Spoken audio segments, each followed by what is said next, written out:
असेल किंवा सामान्य एक मदत असेल म्हणून त्यांनी एक डोनेशन म्हणून संस्थेला असं मंडळाला दिलं आणि त्याच्यामधून त्यांनी एक हे की मुलांना गुणगौरव कार्यक्रमाची प्रेरणा त्यांना स्फुरली आणि त्याच्यामधून हा कार्यक्रमाची प्रेरणा स्फुरल्यानंतर त्याच्यानंतर हा कार्यक्रम अतिशय उत्तम आणि चांगल्या तऱ्हेचा हे लक्षात आल्यानंतर प्रदीप आपले कार्याध्यक्ष फडके सरांनी त्यासाठी हे केलं. त्याच्यानंतर डोंगरे सरांनी हे केलं, त्याच्यामध्ये सहभागी घेतले आणि कदम सरांनी हे करून हा कार्यक्रम अत्यंत उत्तम तऱ्हेनेच पार पडतो आणि सतत कार्यरत अजून आहे. आणि दुसरी गोष्ट म्हणजे एक आहे की आम्ही ज्यावेळेला आम्ही लहान होतो तेव्हा आमच्या जुन्या लोकांनी शिक्षणाची प्रेरणा घेतली. त्याच्यानंतर मलाही असं वाटलं की आपण कार्यरत ती लोक हे झालं तर आपणही त्याच्यामध्ये काम करावं.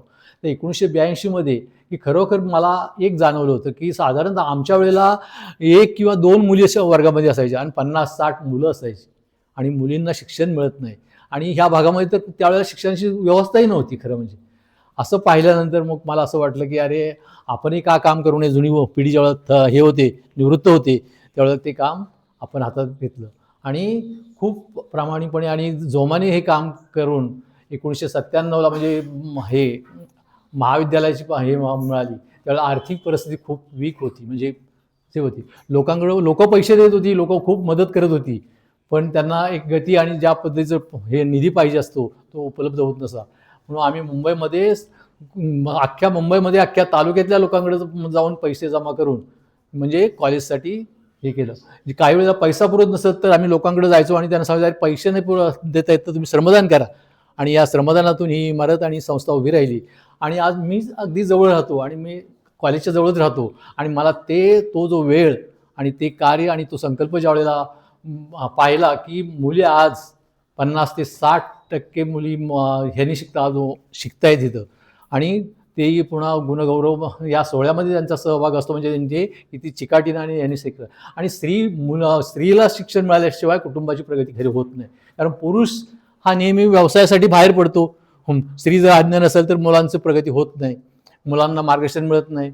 अशा ह्या माध्यमातून अशी संकल्पना निर्माण आली आणि आज मी ज्या वेळेला हे पाहतो की आज शेजारीच राहतो आणि एवढ्या मुली शिकतात आणि ज्यावेळेला आपण जो एक हे उद्देश ठेवतो आणि तो सक्सेस होतो तो जो आनंद असतो तो फार अतिशय वेगळा असतो. आणि हाच उद्देश ठेवून मी ह्याच्यासाठी आम्ही हे केलं आणि खरोखर तोच परिस्थिती जाण ठेवून बोरगे साहेबांनी ही परिस्थितीचे जाणीव ठेवून सामान्य लोकांना प्रोत्साहन म्हणून त्यांनी कार्य ठेवलं. त्याच्याबद्दल मी खूप आभारी आहे आणि या कुटुंबाचंही हे आज त्यांचं वय 90 वर्ष आहे. ज्यावेळेला ह्याचा कार्यक्रम असतो त्यावेळेला ते एवढे उत्साही असतात की ते म्हणतात नाही मी येतो. अरे पण 90 वर्षाचं आयुष्य असून अख्ख्या दिवसाचा प्रवास ते करू शकत नाहीत. मग आम्ही त्यांच्या घरातून किंवा आम्हीच त्यांना सांगतो हे काही शक्य नाही पण हे करा. म्हणजे एवढी त्यांच्याकडं समाजाबद्दल तळमळ आहे, प्रेरणा आहे आणि अशा प्रेरणेतून ज्यावेळेला कार्यक्रम होतो तो अत्यंत आनंददायक आणि हे होतो आणि त्याचंच फळ म्हणजे आज त्यांचं 91 वय आहे, कुठलाही आजार नाही, रोग नाही, अत्यंत फ्रेश असतात, सावधान असतात. म्हणजे त्यांनी आयुष्यभर जे आपण जे कर्म करतो त्याची खरं पोच पावती ही तुमच्या वयाच्या 90-85ला मिळते हे त्याच्यामधून स्पष्ट होतं.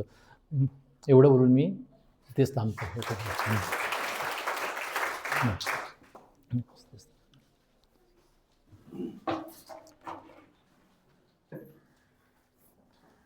आदरणीय व्यासपीठ आणि सभागृहामध्ये उपस्थित असलेले गेल्या वर्षीचे गुणवान उत्कृष्ट नंबर मिळवलेले सर्व विद्यार्थी, मी आपणा सर्वांना विनंती करतो प्रथमतः सर्व 3 वर्गातील 3 सब्जेक्टमध्ये 3 आलेल्या सर्व विद्यार्थ्यांसाठी एक जोरदार क्लॅप होऊ दे. मी आपणास असंही विनंती करतो की जे गुणवंत विद्यार्थी आहेत, पारितोषिक प्राप्त केलेले विद्यार्थी आहेत, त्यांचे पालक या ठिकाणी उपस्थित आहेत. त्या पालकांचे सुद्धा महाविद्यालयातर्फे समाज शिक्षण मंडळ विंजरतर्फे सहर्ष स्वागत करतो. इथं व्यासपीठावर विराजमान झालेले प्रमुख पाहुणे, त्यांच्याकडे पाहिलं आणि माझ्याकडे पाहिलं तर मी वयाने आणि अनुभवाने खूप छोटा आहे त्यांच्यापेक्षा. त्यामुळे मी 2-3 गोष्टीचा इथे उल्लेख करतो. पहिली गोष्ट, हा शिष्यवृत्ती प्रदान कार्यक्रम सुरुवात झाला आणि पहिलं समन्वयकाचं काम म्हणून मी इथं केलं या हॉलमध्ये. त्यावेळेला बोरगे साहेब आले होते आणि मला सांगायचे अधिकारवाणीने, सर असं झालं पाहिजे, असं झालं पाहिजे. संस्थेच्या वतीने ॲक्च्युली हा तुमच्या माहितीसाठी सांगतो, हा कार्यक्रम हा संस्थेचा आहे आणि संस्थेचा कार्यक्रम अमृतेश्वर कला वाणिज्य आणि विज्ञान महाविद्यालयातर्फे तो राबवण्यात येतो आणि म्हणून पहिला समन्वयक म्हणून मी या ठिकाणी काम केलं. पुढे 5 वर्ष या ठिकाणी समन्वयकाची भूमिका इथं यशस्वीरित्या बजावली. त्याच्यानंतर माझ्यानंतर आपल्या महाविद्यालयाचे टापरे सर, त्यांनी हे 3 वर्षे शिष्यवृत्तीचे समन्वयक प्रधान कार्यक्रमाचे समन्वयक काम केलं आणि त्यानंतर आजचे प्रास्ताविक केलेले मुळूक सर. या ठिकाणी मला एक गोष्ट असं आवर्जून जाणवते, 5 वर्षामध्ये जे कार्यक्रम मी केला मला थोडा भरपूर त्रास झाला वगैरे हा भाग, पण ज्यावेळेला ह्या कार्यक्रमाची जी थीम आहे त्या थीमच्या पाठीमागे जेव्हा मी बघतो त्यावेळेला मला खरोखर आनंद झाला. आज ज्या 5 वर्षाचं मी गर्वाने अभिमान म्हणतो की 5 वर्षे मी समन्वय काम केलेलं आहे, कारण का त्याच्या पाठीमागचा निस्वार्थ हेतू समाज शिक्षण मंडळ असू दे किंवा आपलं अमृतेश्वर महाविद्यालय असू दे किंवा प्राचार्यांचा हेतू असू दे, जो कार्यक्रम यशस्वीरित्या चाललेला आहे. एक गोष्ट दुसरी गोष्ट मला इथं नमूद करायची आहे की कुठलीही पारितोषिक असू दे त्यामध्ये महत्वाचं किती रक्कम मिळाली हे नसतो, त्या पाठीमागचा आनंद असतो, आपल्या कष्टाचं फळ असतं, आपल्या आई वडिलांची असलेली पुण्याई आणि त्यांचे प्रयत्न असतात. मला आज सुद्धा आठवतं, मी 4थीला असताना पोस्टर पेंटिंगमध्ये माझा नंबर आला होता पहिला. त्यावेळेला परिस्थिती फार वेगळी होती, आताची फार वेगळी आहे. कपडे सुद्धा व्यवस्थित नसायचे आणि अशा वेळेला गावामध्ये पूर्णपणे सगळे हायस्कूल, प्राथमिक शाळा, सगळ्यांच्या समोर म्हणजे पंचायत समितीचे असू दे सदस्य किंवा ग्रामपंचायत सदस्य यांच्या समोर तो प्रात्यक्षिक दिला होता. त्यावेळेला मला नीट बोलता येत नव्हतं आणि मला 40 रुपये मिळाले होते आणि 40 रुपये घेऊन मी घरी गेलो, उड्या मारत गेलो. आई, मला बोलता येत नव्हतं, मी बोबडा बोलत असे. म्हणलं की आई मला 40 रुपये मिळाले. तर आई म्हणले हे घे. मी आईला म्हणलं हे घे तुझ्यासाठी. तर आई म्हणले तुला काय घ्यायचं आहे? मला काय घ्यायचं नाही. मग समोरून जाणारे आमचे चुलते होते, ते आता नाहीत, तर ते ट्रक घेऊन चालले होते मिरजला. आईने लगेच म्हणले की भाऊजी विजूला घेऊन जावा आणि एक छोटंसं त्याला घड्याळ घेऊन द्या. ते 40 रुपये आज सुद्धा माझ्यासाठी कितीतरी मोठे मनाचे आहेत. ते पत्र आहे माझ्याकडे. तर हा जो क्षण आहे तो क्षण आपल्या हृदयामध्ये ठेवण्यासारखा आहे. इथं पैसे महत्वाचे नाहीत, पहिला क्रमांक, दुसरा क्रमांक, तिसरा क्रमांक नाही. हा हेतू जो आहे आयुष्यामध्ये तुम्ही पुढे येण्यासाठी हे प्रोत्साहन दिलेलं आहे समाज शिक्षण मंडळाच्या वतीने आणि अमृतेश्वर महाविद्यालयाच्या वतीने. तिसरी गोष्ट या ठिकाणी उल्लेख करू इच्छितो.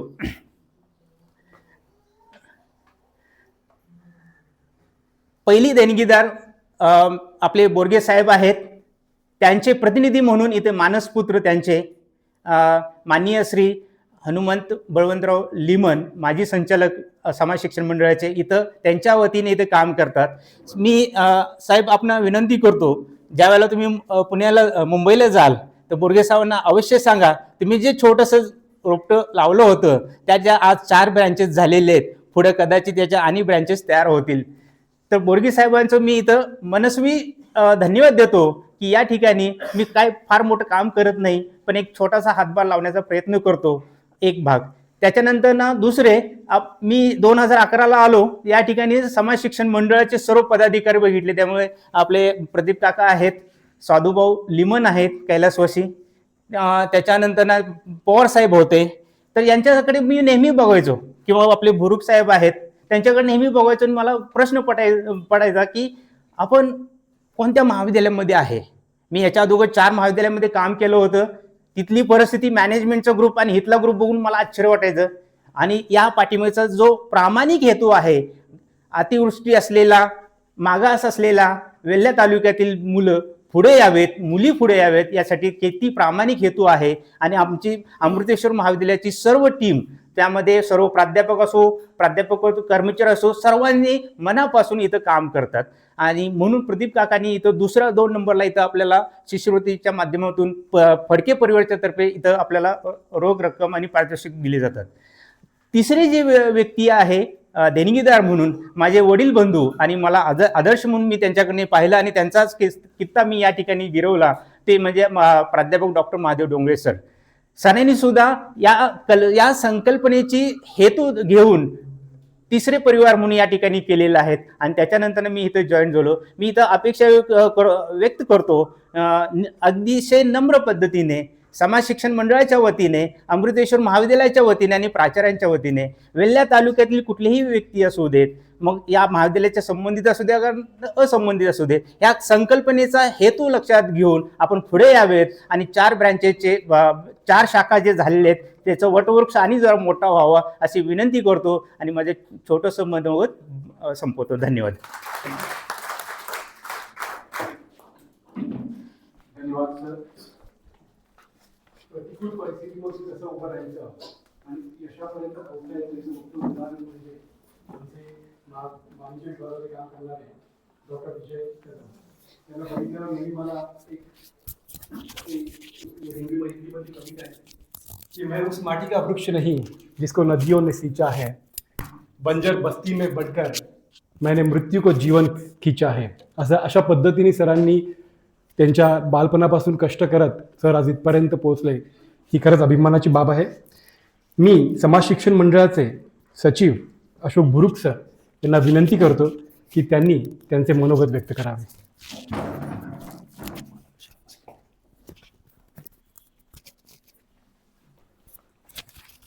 नमस्कार. आजचे प्रमुख पाहुणे शिंगणापूरकर सर, आमच्या सदैव बरोबर असणारे आमचे ज्येष्ठ असे मार्गदर्शक कुलकर्णी सर, आमच्या संस्थेचे कार्याध्यक्ष प्रदीप काका फडके, कोषाध्यक्ष यशवंत गायकवाड, बोरगे यांचे मानसपुत्र माजी संचालक लिमन साहेब, डॉक्टर संजीव लाटे प्राचार्य, कॉमर्सचे विभाग प्रमुख डॉक्टर श्रीखंडे, आर्टचे विभाग प्रमुख डॉक्टर केंदळे, तसेच सायन्सचे विभाग प्रमुख डॉक्टर टापरे आणि आजचे कार्यक्रमाचे समन्वयक डॉक्टर मुळीक आणि आजच्या कार्यक्रमाचे हे देणगीदार बोरगे साहेब, फडके फॅमिली, डोंगरे फॅमिली आणि कदम सर, तसेच या महाविद्यालयाचे शिक्षक व शिक्षकेतर कर्मचारी आणि या कार्यक्रमासाठी आवर्जून उपस्थित असलेले स्कॉलरशिप अवॉर्डी आणि त्यांचे पालक यांचे मनापासून स्वागत करतो.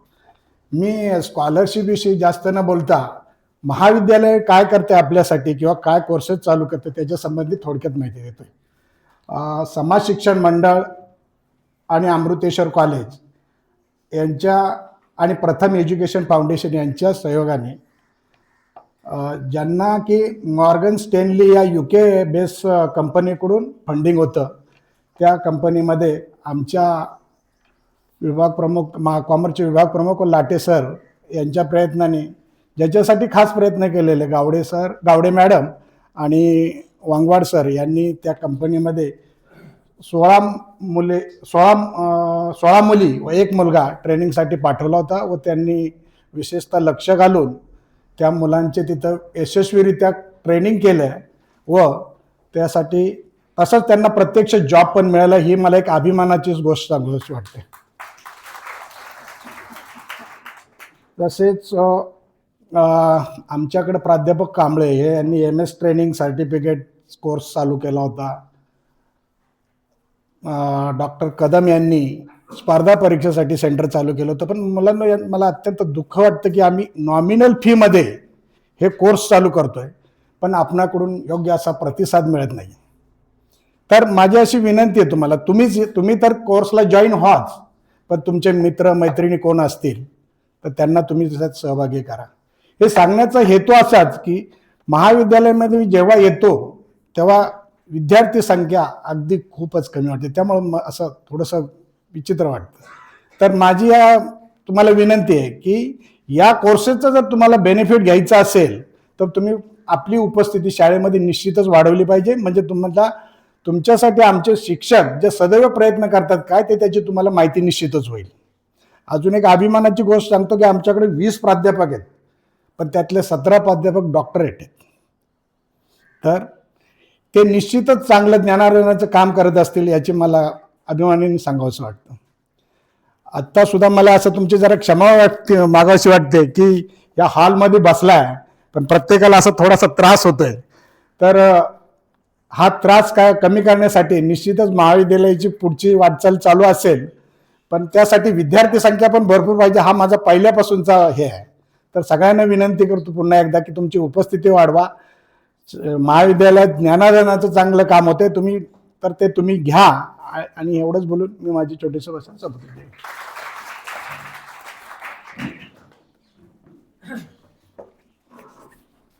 जसं आता सभा शिक्षण मंडळाचे सचिव गुरुकरांनी सांगितलं की आमचं हार्डवेअर जरी कमी पडत असलं तरी आमचं सॉफ्टवेअर हे एकदम अत्याधुनिक आणि एकदम स्ट्रॉंग आहे. मी कला विभागाचे ज्येष्ठ प्राध्यापक डॉक्टर बाळासाहेब केंद्रे सरांना विनंती करतो की त्यांनी आजच्या कार्यक्रमाचे प्रमुख पाहुणे डॉक्टर AP कुलकर्णी सर यांचा परिचय करून द्यावा.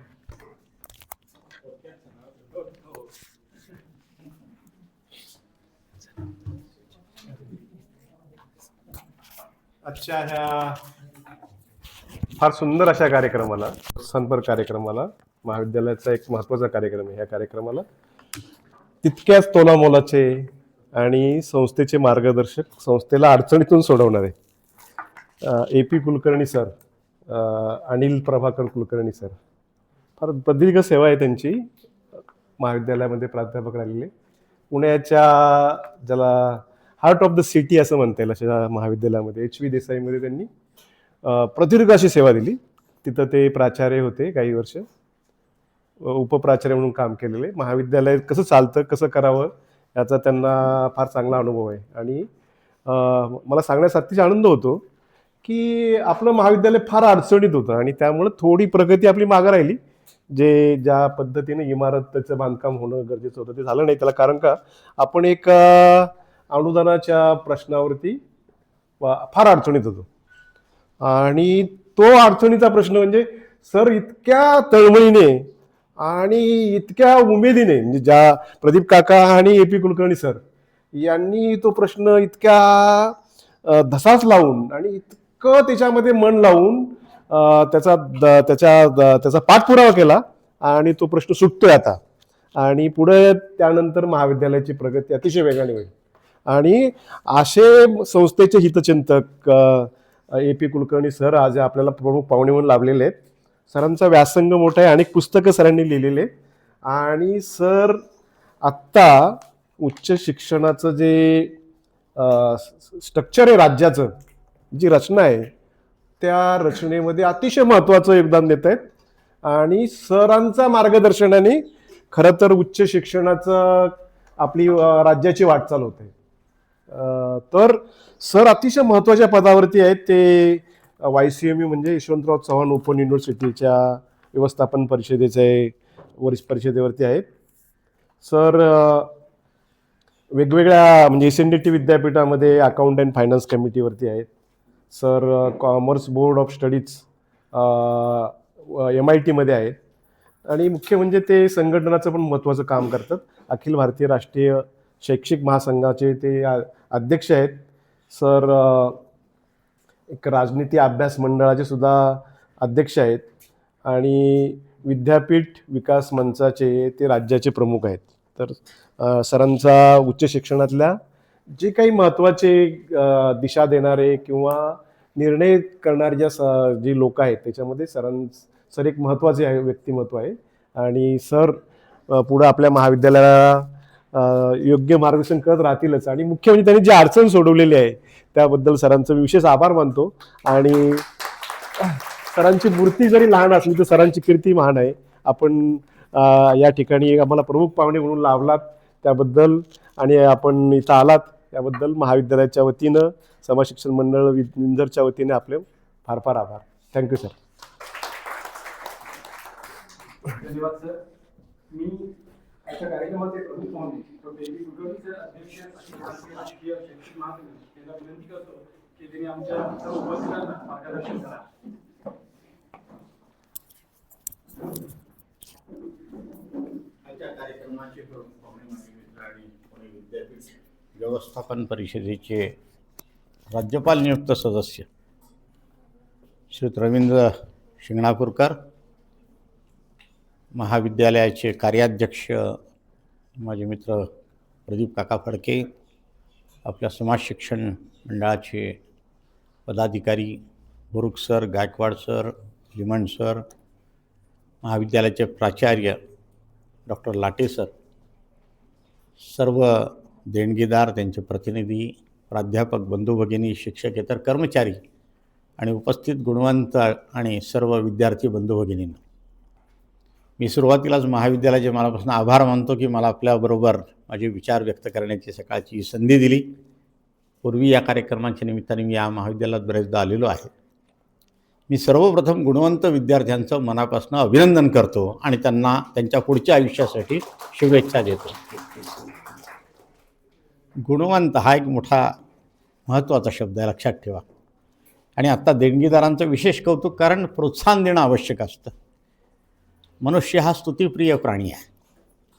कोणी कार्यक्रमाला प्रमुख पाहुणे आले की आपण असं म्हणतो की आजच्या कार्यक्रमाला हे वेळात वेळ काढून इथे आले, याबद्दल आम्ही त्यांचे आभार मानतो, असं पण म्हणतो. आपण काय असं म्हणत नाही की आम्ही यांना विचारलं येता का, ते नाही म्हणले, यांना विचारलं ते नाही म्हणले, यांना विचारलं हे पटकन हो म्हणले.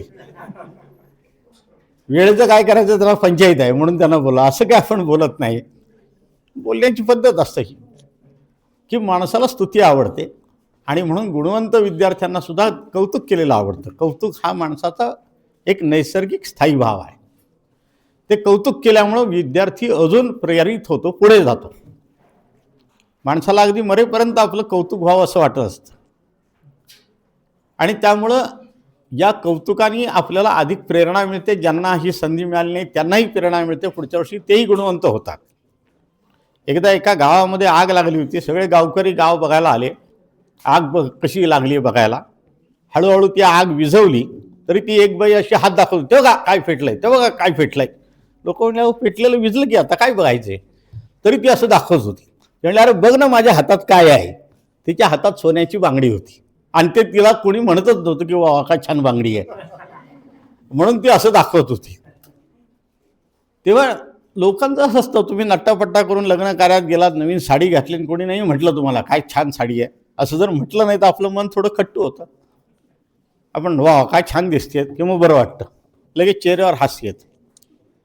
हा स्वभाव आहे माणसाचा. माणसाला कौतुक आवडतं आणि या कौतुकाला पात्र होण्यासाठी मात्र परिश्रमांची नितांत गरज असते. या परिश्रमांची प्रार्थना करणं, या परिश्रमांची आराधना करणं म्हणजे आपण गुणवंत होणं आहे. आपण छत्रपती शिवरायांच्या या पावन भूमीमध्ये राहतो, राजगड जवळ आहे. छत्रपती शिवरायांचा आदर्श काय आहे, काय होतं त्यांच्या काळात त्या वेळेला. परंतु छत्रपती शिवरायांनी एक ध्येय ठेवलं स्वराज्य प्राप्तीचं, स्वराष्ट्र निर्मितीचं, आणि त्या ध्येयासाठी ते अहोरात्र झटले, लढले. म्हणून आज आपण या ठिकाणी बोलतो आहोत. छत्रपती शिवरायांचा हा आदर्श आहे आपल्यासमोर की माणसाच्या आयुष्यामध्ये काहीतरी ध्येय असलं पाहिजे. ध्येयमुक्त जीवन जगणं हे व्यर्थ आहे. आणि म्हणून माझं विद्यार्थ्यांना सांगणं आहे की तुम्ही तुमच्या आयुष्यामध्ये काहीतरी ध्येय ठरवा. सचिन तेंडुलकरनी 7वी 8वीत क्रिकेटची बॅट हातात घेतली.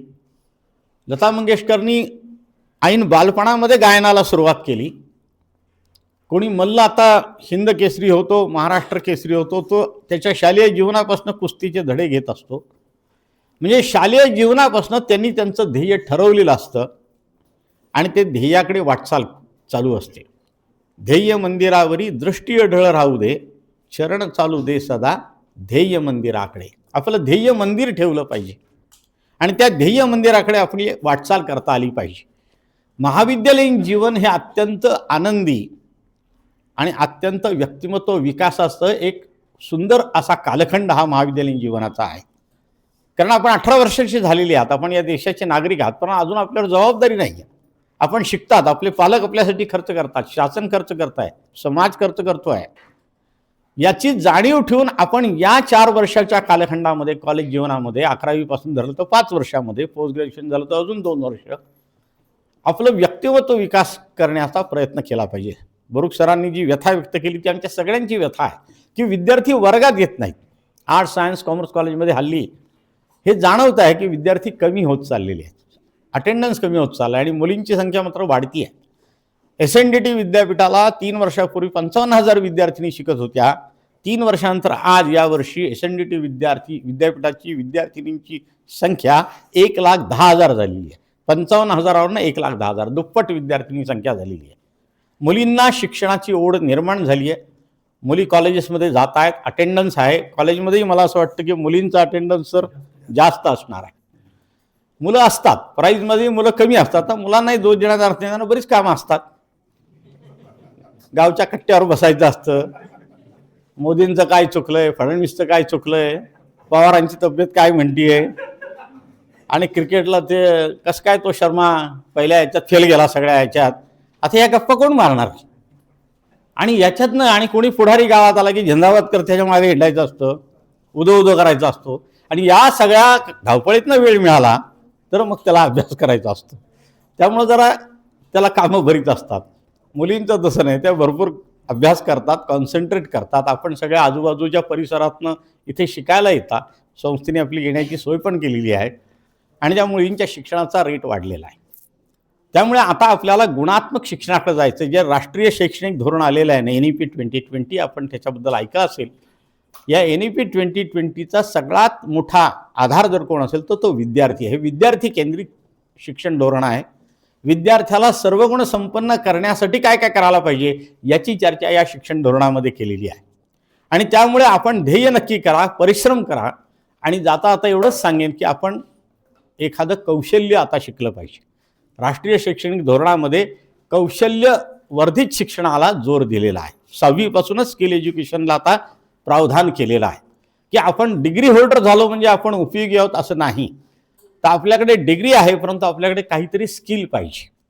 आणि अशा अनेक स्किलची आत्ता वानवा आहे.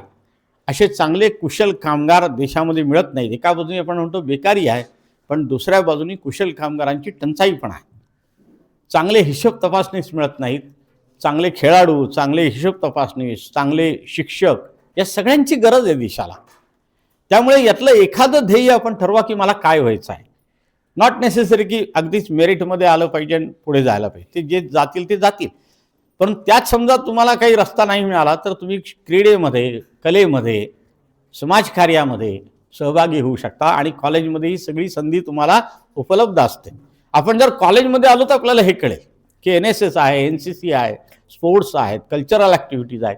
इथे तुम्ही अगदी राष्ट्रीय पातळीवर, आंतरराष्ट्रीय पातळीपर्यंत जाता आणि विद्यार्थी त्या ठिकाणी यश संपादन करतात. तुमचं नाव जगामध्ये सुद्धा नोंदवलं जातं. एवढी मोठी संधी आता आपल्याला शिक्षणाने दिलेली आहे. आपल्या ग्रामीण भागापर्यंत आता कॉलेजेस आलेली आहेत. आणि त्यामुळं विद्यार्थ्यांनी हे यश संपादन करण्यासाठी प्रयत्न करावा की गुणवंत शिक्षण मिळणं, आपण गुणवंत होणं, आम्ही सुजाण नागरिक होणं, चांगले नागरिक होणं. आणि म्हणून इथं मुलींचं शिक्षणाला महत्त्व दिलं. मुलींचा GR वाढला पाहिजे, ही चांगली गोष्ट आहे. कारण आपल्या भारतीय संस्कृतीमध्ये सुद्धा प्रथमतः मातृदेवो भव म्हटलेलं आहे. मातृदेवो भव, पितृदेवो भव, आणि मग 3रा नंबर आमचा आहे आचार्य देवो भव. गुरुजी 3रे आहेत. पहिलं मातेचं वंदन आहे. माता ही पहिली शिक्षिका आहे. आई ही पहिली आपली टीचर आहे. आणि म्हणून ज्या मुली शिकत आहेत त्यांचं कौतुक आहे. कारण त्यांची पुढची पिढी निश्चितपणे चांगली येणार आहे. कारण आई शिकलेली आहे आणि ती आई त्या मुलावर चांगले पहिले संस्कार करत असते. आई काय संस्कार करते, वडील काय संस्कार करतात आणि मग शिक्षक काय संस्कार करतात, यातनं आपलं व्यक्तिमत्व घडत असतं. आणि म्हणून या तिघांच्याही संपर्कामध्ये राहणं, यांचे आदर्श आपल्याकडे घेणं आणि यांना अभिमान वाटेल असं जीवन जगणं म्हणजे राष्ट्रकार्य आहे. आता राष्ट्रकार्य म्हणजे सगळ्यांनी सीमेवर जाऊन लढायची गरज नाही आहे. पण तुम्हाला जे काम दिलेलं आहे, तुमच्या वाट्याला जे काम आलेलं आहे ते मनापासून करणं म्हणजे राष्ट्रकार्य आहे. ती म्हणजे भारतमातेची सेवा आहे. आणि ही भारतमातेची सेवा करता करता आपल्याला समाजाची पण सेवा करायची आहे. म्हणून सावरकरांचं एक चांगलं पद्य आहे, कविता आहे त्यांची. ती सावरकर लिहितात की भारतमातेला उद्देशून ते असं म्हणतात की तुझं 60 मरण ते जनन, तुझं 20 जनन ते मरण. भारतमाते तुझ्यासाठी मेलो म्हणजे जगलो खरं तर, आणि तुझ्या विणं जगलो म्हणजे मेल्यासारखंच आहे. आणि म्हणून आपल्याबरोबर आपला समाज हा तितकाच महत्त्वाचा आहे. समाजाबद्दल आपल्या मनामध्ये प्रेम असणं, तुम्हाला जे मिळालं, जे इतरांना मिळालं नाही त्यांना देण्याचा आपण प्रयत्न करतो का? माझ्याकडे जे आहे इतरांकडे नाही, इतरांकडे जे नाही ते पाहायला शिका, म्हणजे तुम्हाला समाधान वाटेल, आनंद वाटेल. अजूनही आपल्या देशामध्ये कॉलेजमध्ये येणाऱ्या विद्यार्थ्यांचं 100मधले महाराष्ट्रात 32 विद्यार्थी कॉलेजमध्ये येतात. भारताचा ॲव्हरेज 27% आहे, महाराष्ट्राचा 32% आहे. आणि हा ग्रॉस एनरोलमेंट रेशो जो आहे, म्हणजे 100 विद्यार्थी जर पहिलीला आले तर फक्त 30-32 विद्यार्थी कॉलेजचं शिक्षण पूर्ण करत आहेत. आत्ता आपल्या कॉलेजमध्ये मी बघितलं 110 मुलांनी BComला ॲडमिशन, BAला ॲडमिशन घेतले आणि फक्त 50 विद्यार्थी TYBA पर्यंत आले. हा जो ड्रॉपआउट आहे हा मोठा प्रॉब्लेम आहे. त्यामुळे आपण ड्रॉपआउट होणार नाही यासाठी नवीन शैक्षणिक धोरणाची व्यवस्था केलेली आहे. आपण ग्रॅब घेऊन सुद्धा पुन्हा कॉलेजमध्ये येऊ शकतो, शिकू शकतो. त्यामुळे तुम्हाला जी संधी मिळाली ती 70% लोकांना जो नाही मिळालेली, 30% लोकांना मिळालेली आहे. त्या 30%मधले तुम्ही आहात. आणि म्हणून ज्यांच्याकडे नाही त्यांच्याकडे पाहायला शिका. मी त्यांना काय देऊ शकतो, देशाला, राष्ट्राला, म्हणजे समाजाला, म्हणजे माझ्या शेजार पाजारच्यांना काय देऊ शकतो, मी ज्या समाजात राहतो त्या समाजाला काय देऊ शकतो, आणि आता मी ज्या महाविद्यालयात शिकतो त्या महाविद्यालयासाठी मी काय करू शकतो. किमान हे महाविद्यालय स्वच्छ राहील याची काळजी मी घेतो का? या महाविद्यालयात काही मोडतोड होणार नाही याची काळजी मी घेतो का? या महाविद्यालयातल्या ग्रंथालयाचा मी पुरेपूर वापर करतो का? हे जरी तुम्ही केलं तरी हे समाजकार्य आहे, हे राष्ट्रकार्य आहे. आणि म्हणून आपलं ध्येय निश्चित करा, त्या ध्येयाला परिश्रमांची जोड द्या आणि ध्येय मंदिराकडं सतत वाटचाल करत राहा, एवढा संदेश या निमित्ताने आपल्याला देतो आणि आपल्या आयुष्यासाठी खूप खूप शुभेच्छा देतो. Thank you very much.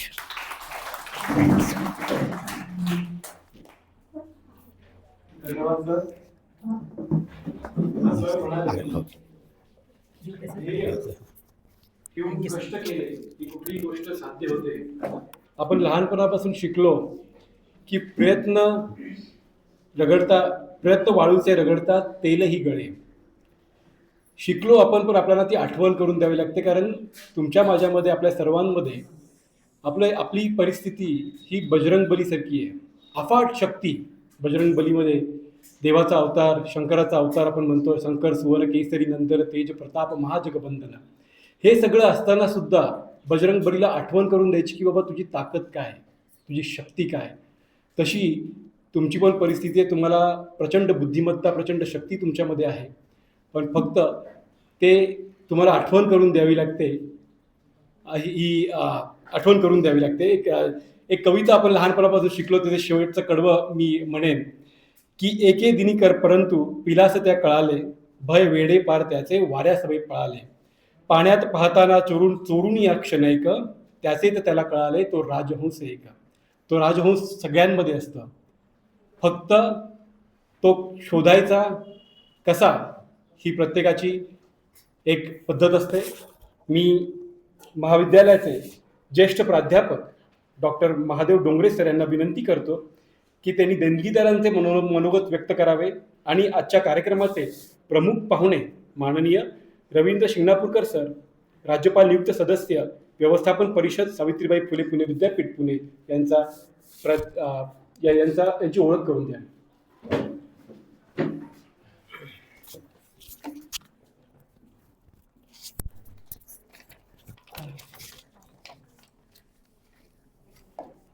समाज शिक्षण मंडळ संचलित अमृतेश्वर कला वाणिज्य विज्ञान महाविद्यालयाच्या सभागृहामध्ये व्यासपीठावर उपस्थित असलेले सर्व सन्माननीय पाहुणे, या सर्वांचं मी प्रथमतः हार्दिक स्वागत करतो. या कार्यक्रमासाठी उपस्थित असलेले सर्व शिष्यवृत्तीधारक विद्यार्थी यांचं पहिल्यांदा मी अभिनंदन करतो आणि त्यांच्या पालकांचं सुद्धा कौतुक करतो. व्यासपीठावर उपस्थित असलेले सर्व मान्यवर, सर्व प्राध्यापक, इतर विद्यार्थी, शिक्षकेतर कर्मचारी सर्वांचं मी स्वागत करतो.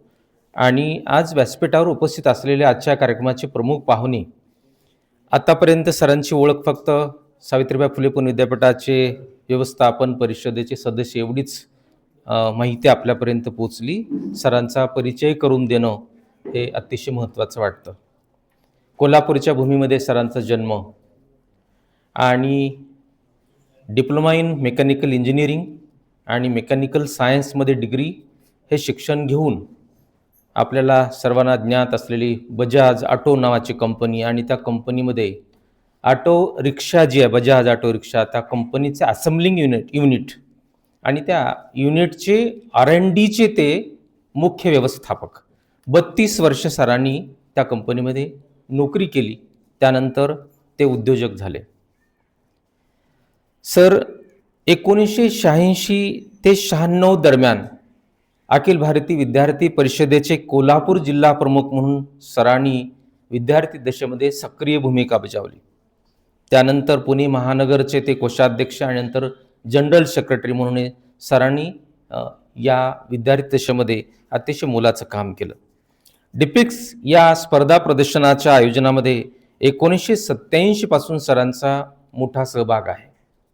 आशा भोसले संगीत रजनी, किल्लारी भूकंप मदत कार्य, शिवशक्ती संगम कार्यक्रम या सर्वांमध्ये सरांचा अतिशय व्यवस्थापक म्हणून महत्त्वाची भूमिका सरांनी बजावलेली आहे. स्वानंद जनकल्याण प्रतिष्ठान संस्थेचे ते सचिव, सेवा आरोग्य फाउंडेशनचे संचालक, अशा बहुआयामी प्रेरणादायी आणि कर्तृत्ववान व्यक्तिमत्वाची आज आपल्या कार्यक्रमात सन्माननीय उपस्थिती लाभली हे आपले सुदैव आहे. सरांचे आपल्या सर्वांच्या वतीने मी मनपूर्वक स्वागत करतो आणि या ठिकाणी उपस्थित राहिले त्याबद्दल समाज शिक्षण मंडळ आणि अमृतेश्वर महाविद्यालय आपल्या सर्वांच्या वतीने सरांचं मी ऋण व्यक्त करतो. विद्यार्थी मित्र हो आणि पालक बंधू आणि भगिनींनो, देणगीदार स्वतःला मी म्हणणार नाही. सोशल इंजिनिअरिंग, सामाजिक चळवळीच्या विकासाच्या चळवळीच्या या सगळ्या प्रक्रियेमध्ये एक छोटासा अंश म्हणून माझं एक सामाजिक दातृत्व या अर्थाने मी या ठिकाणी या सभागृहामध्ये उपस्थित आहेत. जास्त काय वेळ बोलणार नाही कारण प्रमुख पाहुणे बोलायचे वेळ खूप कमी आहे आणि या ठिकाणी मी 2च मिनिटात माझं मनोगत व्यक्त करतो आणि थांबतो. साधारण 12व्या वर्षामध्ये वय माझं 12व्या असताना मी घर सोडलं आणि शिक्षणाचा हा प्रवास सुरू झाला. कायम स्वरूपी कमवा आणि शिका योजनेचं एक सदस्यत्व स्वीकारलं आणि काम करत राहिलो आणि शिकत राहिलो आणि या महाविद्यालयामध्ये प्राध्यापक म्हणून आज सक्रिय आहे. 2 घटना सांगतो आयुष्यातल्या. 1999 साली मी पहिलीच सेट नावाची परीक्षा दिली आणि सेट नावाची परीक्षा झाल्यानंतर काही महिन्यांनी रिझल्ट लागला. रिझल्ट लागून 1 महिना झाला आणि नंतर मला कळलं की सेटचा रिझल्ट लागला आणि माझ्या एका मित्रांनी सांगितलं की तू पास झाला आहे.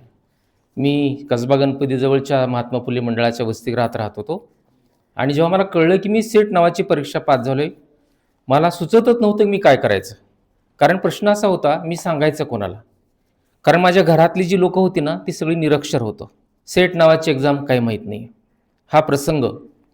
दुसरा प्रसंग, 2010 साली मला PhD अवॉर्ड झाली. ती घटना कोणाला सांगणार हा प्रश्न पुन्हा एकदा होता. आणि तेव्हा मी असं ठरवलं होतं की यानंतर जे या बॅकग्राऊंडला शिकणारे विद्यार्थी आहेत त्या विद्यार्थ्यांचं कौतुक करणं हे सामाजिक दृष्टिकोनातून अतिशय मोलाचं महत्त्वाचं कार्य आहे. या दृष्टीने मी पुढे ठरवलं की असं काही योगदान जर करता आलं तर नक्कीच आपण सुरू करूया. आबासाहेब गरवारी कॉलेजचा मी विद्यार्थी. त्या कॉलेजमध्ये मी आई आणि वडिलांच्या नावाने स्कॉलरशिप सुरू केलेली होती. काही कारणास्तव नंतर ती बंद झाली आणि याच महाविद्यालयामध्ये कार्यरत असताना माननीय न्यायमूर्ती माधव बोरगे सरांनी शिष्यवृत्ती सुरू करण्याचा हा कार्यक्रम सुरू केला. बटवर म्हणजे एक रोपटं लावलं आणि ते रोपटं मोठं होता होता नंतर प्रदीप काकांनी सुरू केलं आणि मी ती प्रेरणा घेऊन पुन्हा मी त्याच्यात माझा एक खारुताईचा वाटा मी सुरू केला आणि या ठिकाणी आज तो कार्यक्रम गेली 10-12 वर्ष चालू आहे. आणि या कार्यक्रमासाठी आज सर या ठिकाणी शिंगणापूरकर सर उपस्थित आहेत. मी सरांचं या ठिकाणी आभार व्यक्त करतो, धन्यवाद देतो की या ठिकाणी उपस्थित राहिले आणि तुम्ही ज्यांनी आपला क्रमांक पटकवला आणि या ठिकाणी आपण शिष्यवृत्तीधारक म्हणून उपस्थित राहिलात. पुन्हा सर्वांचं मी कौतुक करतो, तुमचं अभिनंदन करतो आणि या ठिकाणी माझं मनोगत संपवितो. धन्यवाद सर. धन्यवाद सर. मी आजच्या कार्यक्रमामध्ये प्रमुख पाहुणे माननीय रवींद्र शिंगापूरकर सर यांना विनंती करतो की त्यांनी उपस्थित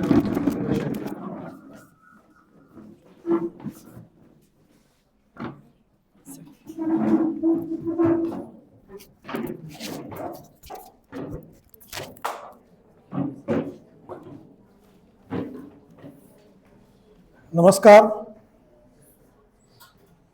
नमस्कार. नमस्कार. तुम्ही जाग्यातनं बघितलं बरीच भाषणं चालू आहेत, त्यामुळे तुम्ही परत झोपणार ना याच्या आधी मी माझं भाषण संपवेल.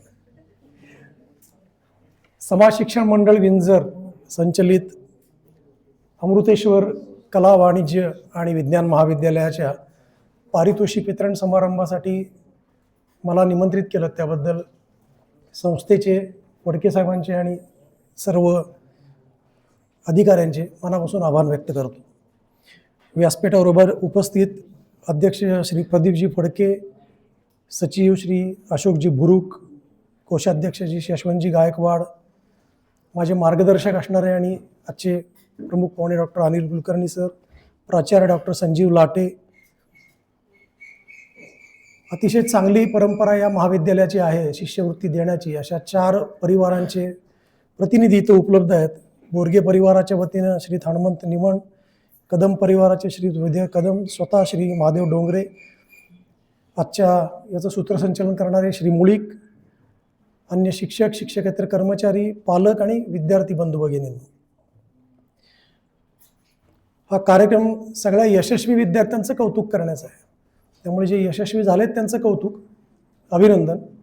आणि हे यशस्वी झाल्यानंतर त्या यशस्वी टप्प्यावरनं अजून पुढं जाणं किंवा अगदीच पहिला नंबर मिळवला असेल तर तिथं टिकून राहणं यासाठी शुभेच्छा.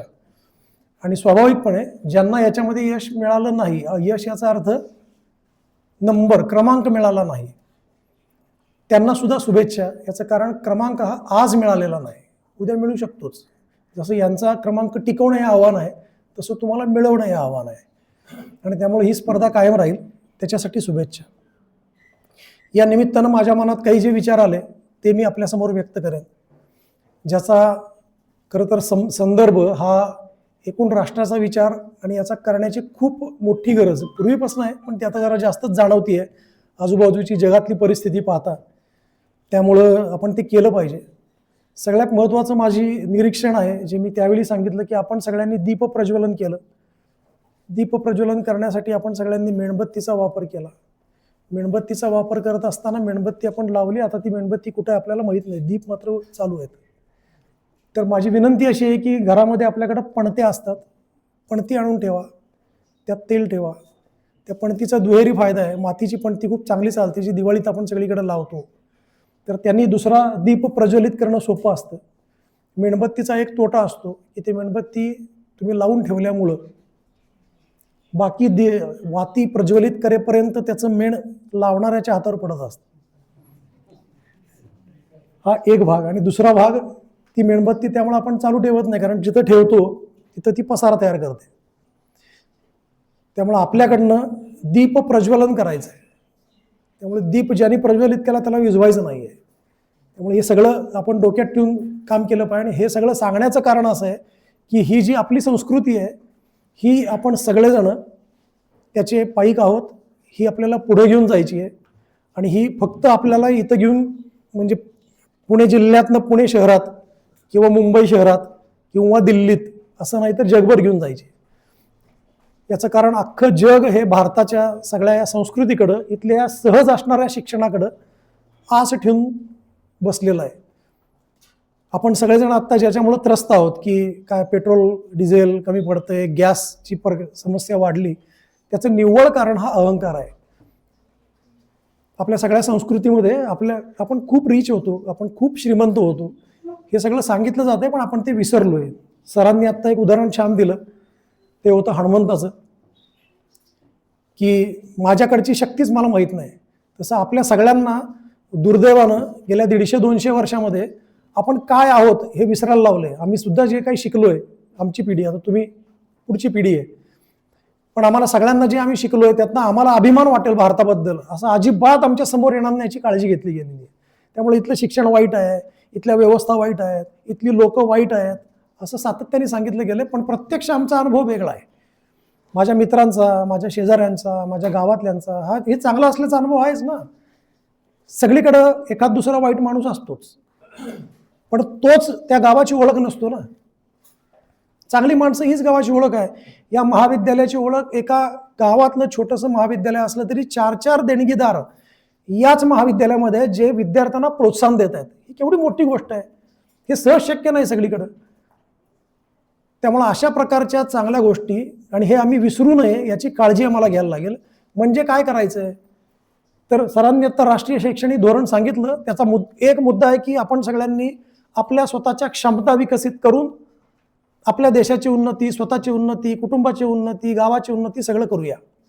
पण त्याचबरोबर आम्ही आमची नेमकी भारतीय ज्ञान परंपरा काय आहे याचं सुद्धा लक्षात घेतलं पाहिजे, आणि याचा अभ्यास आपण सगळ्यांनी केला पाहिजे. अभ्यासक्रमामध्ये जरी तो असला तरी सुद्धा आपण शोधून, आपल्या सगळ्यांना आता एक चांगलं हातात टूल मिळालेलं आहे, तर त्यातनं आपण यूट्यूबवर हे शोधून, इथं खूप चांगल्या प्रकारची व्याख्यानं याची उपलब्ध आहेत, त्या सगळ्यांचं प्रत्यक्ष ऐकून त्यांना सगळ्यांना महाविद्यालयामध्ये बोलवून त्यांच्याशी चर्चा करणं, असं काम आपण केलं पाहिजे. भारताची छोट्याशा 2-3 ओळखी सांगतो. आपल्या सगळ्यांना माहिती आहे की भारताचा शोध कुणी लावला? वास्को द गामाने. अरे वास्को द गामाने कसा काय भारताचा शोध लावला? ही गडबड आहे ना. आम्हाला शिक्षणात चुकीचं शिकवलं आहे. प्रत्यक्ष जर त्याची स्टोरी वाचली, गोष्ट वाचली, तर वास्को द गामा भारत शोधायला निघाला होता, हे बरोबर आहे.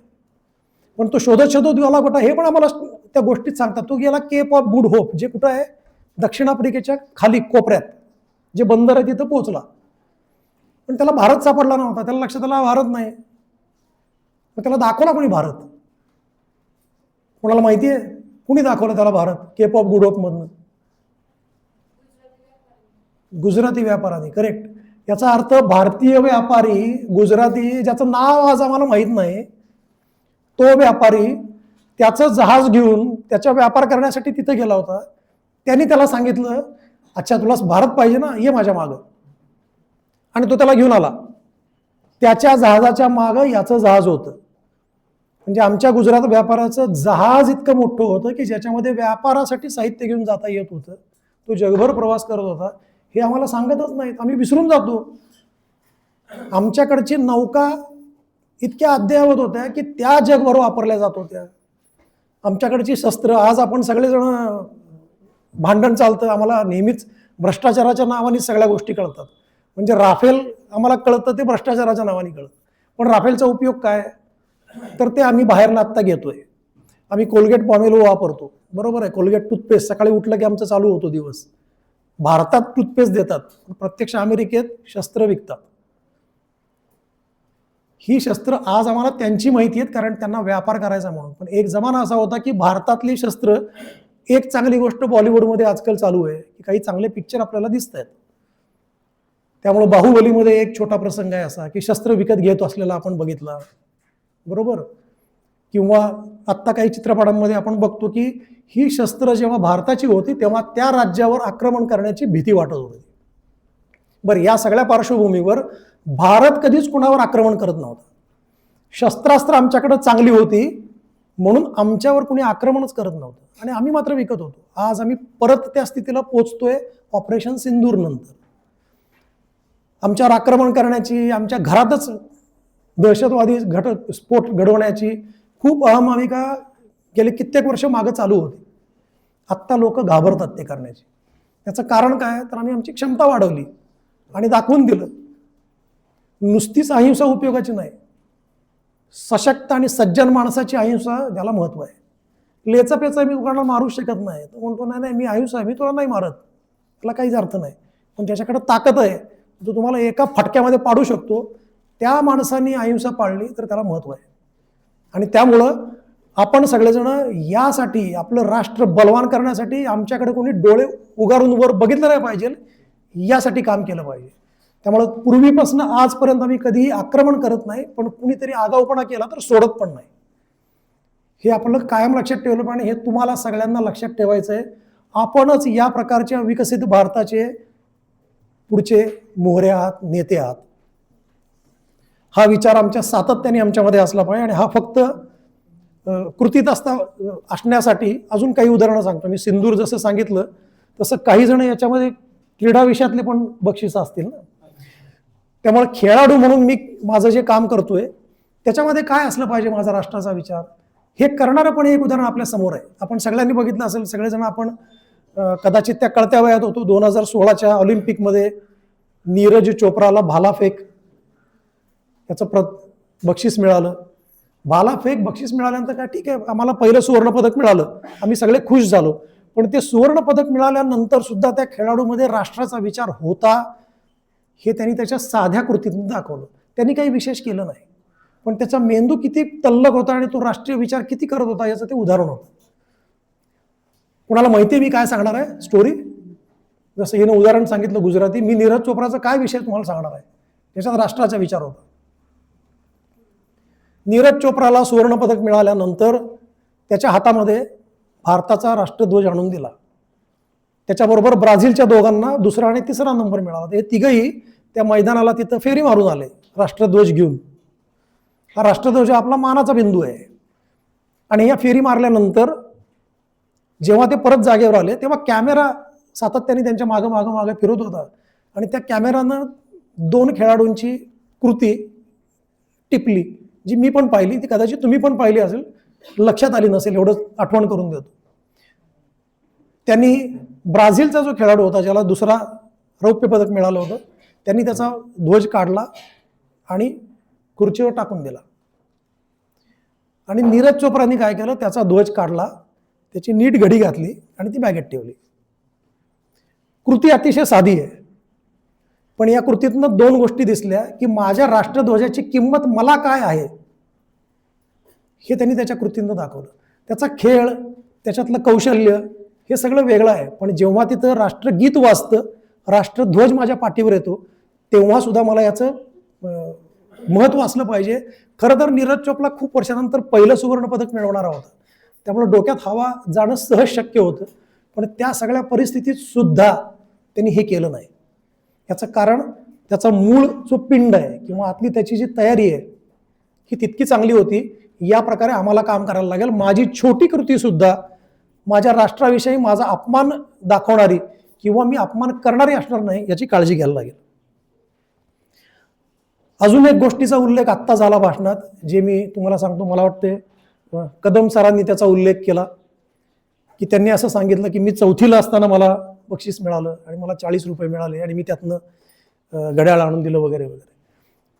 मला त्या गोष्टींकडे लक्ष न द्यायचं, मला हेच सांगायचं आहे की ते 4थीत केलेलं त्यांना आज लक्षात आहे. याचं कारण का, तर त्यांनी कृती केली स्वतः. तुम्ही केलेली कृती तुम्ही आयुष्यात विसरत नाही आणि त्यामुळे अनेक गोष्टी आपल्याला करून बघाव्या लागतात, त्या करण्याला पर्याय नाही. हे मी सांगण्याचं कारण असं आहे, एक छोटंसं उदाहरण सांगतो म्हणजे लगेचच कळेल की आम्हाला कुठेही जायचं आहे तर आजकाल काय करतो आपण, कोणाकडे जायचं आहे तर सोपा उपाय काय, गुगल मॅप, लोकेशन आणि जायचं. मग तो गुगल मॅप आम्हाला आजूबाजूच्या कुठल्याही गल्लीत घेऊन जातो, कारण त्यांनी सांगितलंय तुम्ही फुकट वापरणार असाल तर तुम्हाला आम्ही 500 मीटरच्या एरियात कुठेही घेऊन जाऊ. बरोबर आहे. हा आमच्या मेंदूवर केलेला आघात आहे. आम्हाला आळशी बनवण्याचं यंत्र आहे. आम्हाला घराचा पत्ता माहीत नसतो. बऱ्याच वेळा आम्ही पत्ता लोकांना गुगल लोकेशन पाठवताना सुद्धा पत्ता पाठवायला लागतो हे सुद्धा लक्षात येत नाही लोकांच्या. तुला लोकेशन पाठवलंय की असं सांगतात. अरे लोकेशन पाठवलं सर, अच्छा मी कोणत्या लोकेशनला पोहोचणं अपेक्षित आहे. समजा मला अमृतेश्वर शाळेत यायचं आहे, महाविद्यालयात यायचं आहे, तर मला आधी माहीत पाहिजे ना अमृतेश्वर महाविद्यालयात मला पोहोचायचं. मला फक्त लोकेशन पाठवलं आणि ये या पत्त्यावर, तर इथल्या 500 मीटरमध्ये तो कुठेही दाखवू शकतो. विशेषतः मोठ्या सोसायट्यांमध्ये तुम्ही जाता तेव्हा बिल्डिंगचं नाव चुकू शकतं, कारण शेजारच्या 2 बिल्डिंग असतात. मी या बिल्डिंगच्या कॉर्नरच्या फ्लॅटमध्ये राहत असेल तर त्या बिल्डिंगचा पत्ता देऊ शकतो. त्यामुळे मला पत्ताही दिला पाहिजे आणि लोकेशनही दिलं पाहिजे. अशा साध्या साध्या गोष्टी आपल्याला लक्षात यायला लागतील. कृती केल्याशिवाय हे कळत नाही. याचं एक स्वतःच्या अनुभवातलं मी उदाहरण सांगतो की माझ्या परिचयात पण त्याचा मी आठवणीनं उल्लेख करतो. याचं कारण ती माझ्यासाठी अभिमानाची गोष्ट आहे की 1993 हे वाईट गोष्ट आहे आपल्यासाठी सगळ्यांसाठी. ती दुर्दैवी घटना होती की 93 साली किल्लारीला एक मोठा भूकंप झाला. अनंत चतुर्दशीला रात्री आम्ही मिरवणूक चालू असतानाच संध्याकाळी रात्री हा निरोप पोचला की भूकंप झाला आणि लोक गेलीत. 8 दिवस मी त्यानंतर किल्लारीमधनं त्या परिसरातल्या एका मंगरुळ नावाच्या गावात मदत कार्यासाठी गेलो होतो. त्यावेळी तिथं असणारे जे कोणी ज्येष्ठ त्या कार्यकर्ते होते त्या सगळ्यांनी दिलेल्या सूचनेवर बघून मी तेव्हा काम केलं. त्यांनी मला सांगितलं की इथनं जायचं, या सगळ्या मुलांना एकत्र करायचं, सकाळी 9 वाजता त्यांची शाळा घ्यायची, म्हणजे खेळ गोष्टी गाणी शिकवायची. ते केलं. मग सांगितलं दुपारी यायचं, धान्य तिथलं जेवण तयार असेल ते जेवण सगळ्या घरांमध्ये नेऊन वाटायचं. संध्याकाळी जाऊन दुपारी प्रत्येक घरांमध्ये जायचं, जिथे जिथे निवासाला लोक आहेत त्यांचा सर्वे करायचा. कोण होते त्यांच्या घरात, किती लोक होते, आत्ता किती जिवंत आहेत, घरात काय साहित्य होतं, ते मिळालंय का तुम्हाला का आणून, असं सगळं काम त्यावेळी जे सांगतील तसं केलं. आता हे केलं 93 साली. त्याचा नंतर काय उपयोग, तर ते मला डायरेक्ट उपयोगी पडलं 2020 करोना. मला तेव्हा आठवलेली काय गोष्ट होती, आम्ही पुण्यातनं जेव्हा त्या किल्लारी भूकंपाला साहित्य घेऊन गेलो तेव्हा भरपूर कपडे नेले, भरपूर धान्य नेलं आणि गेलो तिथं ट्रक घेऊन, ट्रक उतरून घेतला. पण जेव्हा प्रत्यक्ष मंगरुळ गावामध्ये गेलो तेव्हा मला लक्षात आलं की त्या कपड्यांचा काही फार उपयोग नव्हता, कारण ते कपडे असेच लोकांनी दिले होते. त्या कपड्यांचा लगेच तर काय उपयोग नव्हता. एक एक ड्रेस मिळाला की काम होतं, फार तर 2, त्याच्यापेक्षा जास्त कपडे नको होते. धान्य खूप दिलं मला, पण धान्याचं गहू दिले, जोंधळे दिले, तांदूळ दिले, डाळ दिली, सगळं बरोबर आहे. पण गहू आणि जोंधळे त्याची पीठ केल्याशिवाय काही करता येत नाही. पीठ करायला तिथं काहीच नाही. मग असं लक्षात आलं की तांदूळ डाळ सगळं आहे, शिजवायला काही नाही. अशा बारक्या बारक्या गोष्टी खूप आहेत. त्यामुळं काय नेमकं कुठं द्यायचं हे कळणं, हे तेव्हा बघून बघून लक्षात आलं. जे मला 2020 मध्ये लक्षात आलं की आता घरात लोकांना 22 मार्चला सगळ्यांना जनता कर्फ्यू झाला, काल परवाचापर्यंत त्याचं 6 वर्ष झाली म्हणून बोललो, आणि दुसऱ्या दिवशी सांगून टाकलं की लॉकडाऊन, आता कोणी कुठं बाहेर जायचं नाही.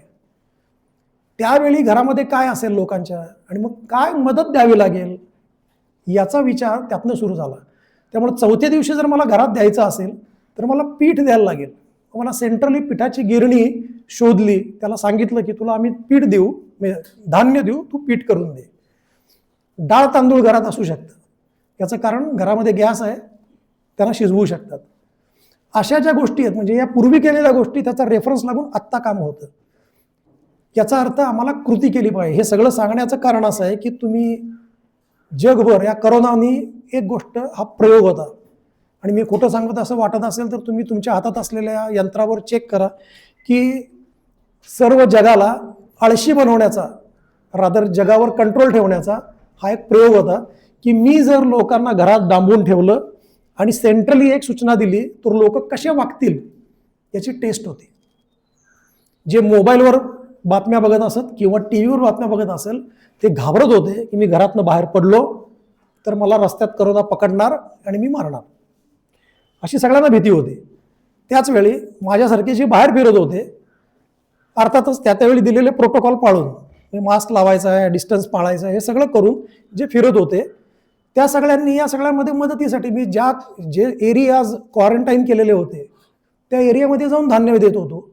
पण त्याची काळजी घेत होतो, माझ्या हातात ग्लोव्ज असायचे, हात धुवायचो, साफ, हे सगळं पाळलं तर आपण आपलं काम करू शकतो, घाबरून बसू शकत नाही. त्यामुळे याची काळजी घ्या की तुमच्या हातातल्या इन्स्ट्रुमेंटवर किंवा टी व्हीवर जे दिसतं तेवढंच खरं नसतं, त्याच्या पलीकडे जग आहे. आणि आपल्याला आळशी बनवण्याचा सातत्याने प्रयत्न चालला आहे आपल्याला, म्हणजे विशेषतः तुम्हाला सगळ्यांना, आम्हाला सगळ्यांना किमान हातानं लिहायची सवय आहे, काही गोष्टी करून बघण्याची सवय आहे. सुदैवानं गावात आत्ता सरांनी उल्लेख केला तसे तुम्ही सगळेजण इथं काही ना काहीतरी काम करत असाल. शहरांमध्ये ही अडचण मोठी आहे, पण ते बघून तुम्ही करायचा प्रयत्न कराल. ChatGPT, WhatsApp, Twitter, Instagram, Facebook, हे सगळं तुम्हाला आळशी बनवण्याचे धंदे आहेत. तुम्ही आळशी बनलात की तुम्ही काही करणार नाही आणि तुमच्यामध्ये उद्रेक होईल, याचं काम करतायत. खोटं वाटत असेल तर तुम्ही चेक करा. अजून एक तुम्हाला उदाहरण देतो. हा प्रयोग UK मधला आहे, लंडन, ऑक्सफर्डमधला आहे. 15 मिनिट सिटी अशा नावाचा प्रयोग 2016 साली झाला. तो कुठं झाला? ऑक्सफर्ड शहरमध्ये झाला. 15 मिनिट सिटी म्हणजे एकदम खूप छान कल्पना होती, सगळ्यांना आवडली ती. कुठलीही गोष्ट जी मला लागते माझ्या आयुष्यातली ती 15 मिनिटाच्या अंतरावर असेल. मला शाळेत जायचं आहे 15 मिनिटाच्या अंतरावर, मला महाविद्यालयात जायचं आहे 15 मिनिटाच्या अंतरावर, मला नोकरी करायला जायचं आहे 15 मिनिटाच्या अंतरावर, मला पिक्चर बघायला जायचं आहे 15 मिनिटाच्या, मला हॉटेलमध्ये जायचं आहे 15 मिनिटाच्या अंतरावर. काहीही करा, 15 मिनिटापेक्षा जास्त अंतरावर ते असणार नाही. किती चांगली गोष्ट आहे. याची सगळी फॅसिलिटी दिली. वर्ष झालं, 2 वर्ष झालं, 3 वर्ष चाललं. 3 वर्षानंतर असं सांगितलं त्या सगळ्या काउन्सिलनी, 15 मिनिटावर सगळ्या फॅसिलिटी मिळाल्यात, सगळे खुश आहात तुम्ही, आता लक्षात ठेवा, याच्या बाहेर तुम्ही पडायचं नाही. 15 मिनिटाच्या अंतराच्या बाहेर गेलात तर तुम्हाला दंड पडेल. तुम्ही 15 मिनिटाच्या अंतरात फिरायचं, सकाळपासून रात्रीपर्यंत जे काही करायचं 15 मिनिटात. आणि यानंतर ऑक्सफर्ड शहरमध्ये याच्यावर आंदोलन झालं आणि ती सिटी बंद झाली. आता हे मी कुठं सांगतोय तर तुमच्या हातात गुगल आहे, चेक करा, हे तुम्हाला सापडेल. हा प्रयोग होता 2016 ते 19 मध्ये झालेला, पुढचा प्रयोग करोना आहे. हे मी सांगतोय फक्त, तुम्ही शोधा काय काय चाललंय आणि यामध्ये आम्ही किती अडकणार, आमच्या मेंदूचा किती विचार करणार. आपण सगळे भारतीय संस्कृतीचे पाईक आहोत, आम्ही इतरांवर आक्रमण करत नाही हे म्हणून पहिल्यांदा सांगितलं. पण हे सगळे प्रयोग अशासाठी चालले की तुमच्यावर कब्जा करता यावा, तुम्हाला समाज माध्यमातून खोटं काहीतरी सांगता याला आम्ही बळी पडणार नाही. हे जर तुम्ही बळी पडलात तर जे काही देशभर चालू आहे, पंतप्रधान मोदी आम्हाला सगळ्यांना सांगतायत की 2047 पर्यंत आपण विकसित भारत करू, आपल्या सगळ्यांचं लाईफ चांगलं करू. हे सगळं करायचं आहे ते तुम्हाला, तुम्ही त्याचे लीडर आहात, आम्ही तुमच्यासाठी मार्गदर्शक किंवा तुमचे सपोर्टर आहोत. म्हणजे मी जसं 93चं उदाहरण दिलं, मला सांगतील तसं मी करत होतो, तसं मी पुढच्या काळात सांगतो की तुम्ही लिडरशिप घेऊन यात अभ्यास करून जे सांगाल ते आम्ही करू. कदाचित त्यात धोके जे आम्हाला दिसतील ते सांगू, पण हे करायचं आहे तुम्हाला, त्यामुळे तुमची जबाबदारी मोठी आहे. हे जे यश आहे हे तिथं घेऊन जायचं आहे. एक गोष्ट अजून केली पाहिजे की जे जे काम तुम्हाला करायला मिळेल, महाविद्यालयातले कार्यक्रम असतील, घरामधले काही उपक्रम असतील, घरातली लग्नकार्य असतील, सगळीकडे आजकाल कॉन्ट्रॅक्ट देण्याची खूप सोपी पद्धत आहे, त्याची काही प्रमाणात गरज पण आहे. पण बऱ्याचशा गोष्टी आपल्याला करायला लागतात, त्यामध्ये सहभागी व्हा. ते करण्याने हा फायदा आहे. जी दोन्ही उदाहरणं मी सांगितली, सरांनी सांगितलं, मी सांगितलं, हे आयुष्यभर लक्षात राहतं, काम करता येतं. अजून एका गोष्टीचं आवाहन करतो आणि थांबतो, ते म्हणजे रोज 10 पानं वाचली पाहिजेत आणि रोज 1 पान स्वतःच्या डोक्याने लिहिलं पाहिजे. 10 पानं वाचा आणि त्यातलं जे काही वाटतंय स्वतःला, त्याच्याबद्दल काय वाटलं ते 1 पान लिहा. कदाचित वाचून लिहिलेलं नसेल तर काही बिघडत नाही. आजचा 1 पान लिहिताना इथं दिवसभर जे जे बोलले, ते चांगलं बोलले, वाईट बोलले, शहाण्यासारखं बोलले, आगाऊपणानं बोलले, जे काही वाटेल तुम्हाला मनाला ते लिहा. या 2 गोष्टी आहेत, तुमच्या मेंदूला चालना मिळत राहील की मी जे करतोय त्याचं मला निरीक्षण करायचं आहे आणि त्याचं ॲनालिसिस पण करायचं आहे. या दोन्हीची सवय लागते आणि ते नोंदवायचं आहे. या 3 गोष्टी आहेत, याची सवय मेंदूला ठेवण्याची गरज आहे. त्यामुळे काही वाचलं पाहिजे, काही बघितलं पाहिजे, निरीक्षण नोंदवलं पाहिजे, त्याच्यावर ॲनालिसिस केलं पाहिजे आणि ते परत नोंदवलं पाहिजे. या गोष्टीची नक्की सवय असेल तर या प्रकारचं यश वेगवेगळ्या टप्प्यांवरचं तुम्हाला नक्की मिळेल, याची मला खात्री आहे. असं यश मिळण्यासाठी आणि विकसित भारत तुमच्या सगळ्यांच्या हातून घडण्यासाठी तुम्हाला शुभेच्छा देतो. थांबतो. धन्यवाद.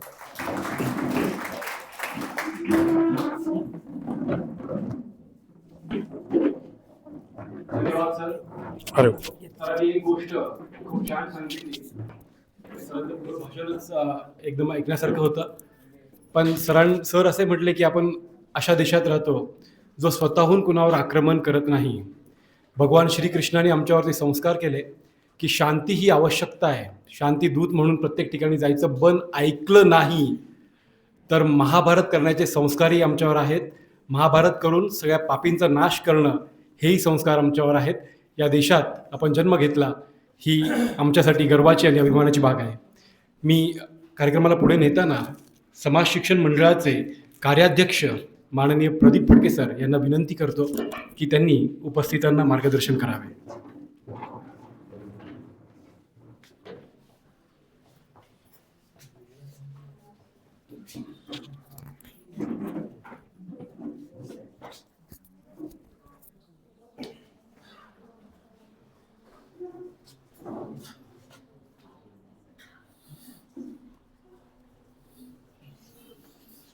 व्यासपीठावरील सर्व मान्यवर, महाविद्यालयाचे प्राचार्य, उपस्थित शिक्षक, शिक्षकेतर, पारितोषिक विजेते, विद्यार्थी, काही कदाचित आता माझी असतील आणि विद्यार्थिनी, माझ्यापेक्षा खूप चांगले चांगले वक्ते इथे बोलून गेलेत आणि त्यांच्यापेक्षा मी काही फार जास्ती चांगलं बोलू शकतो असं मलाही वाटत नाही. त्यांचं मार्गदर्शन लक्षात ठेवणं हेच आपलं महत्त्वाचं काम आहे. आपल्या माननीय AP कुलकर्णी सरांनी असं एक महत्त्वाचं गोष्ट सांगितली की काहीतरी ध्येय ठेवा आणि त्या ध्येयामध्ये वाटचाल चालू ठेवा. आपल्यापुढे सगळ्यांच्या पुढे जे उदाहरण आहे छत्रपती शिवाजी महाराजांचं, त्याची पुन्हा एकदा आठवण करून देतो. सगळ्यांना माहीत असणारी गोष्ट आहे, पण आपण ती वारंवार लक्षात घेतली पाहिजे.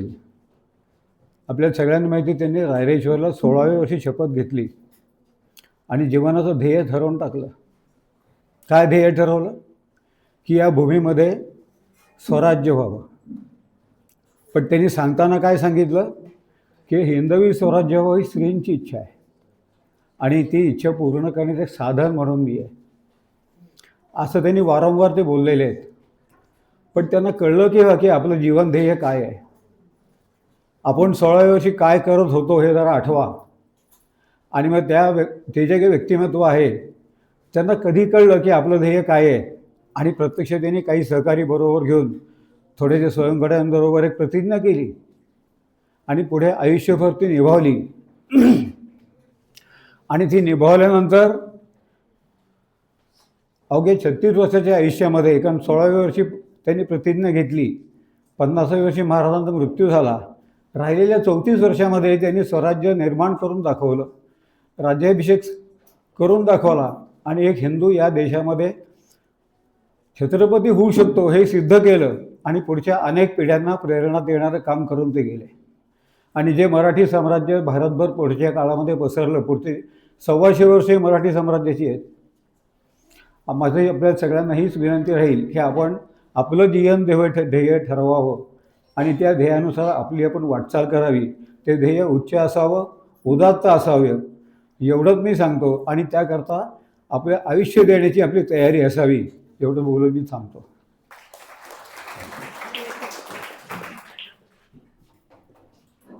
धन्यवाद सर. आपण आतुरतेने वाट पाहत आहोत.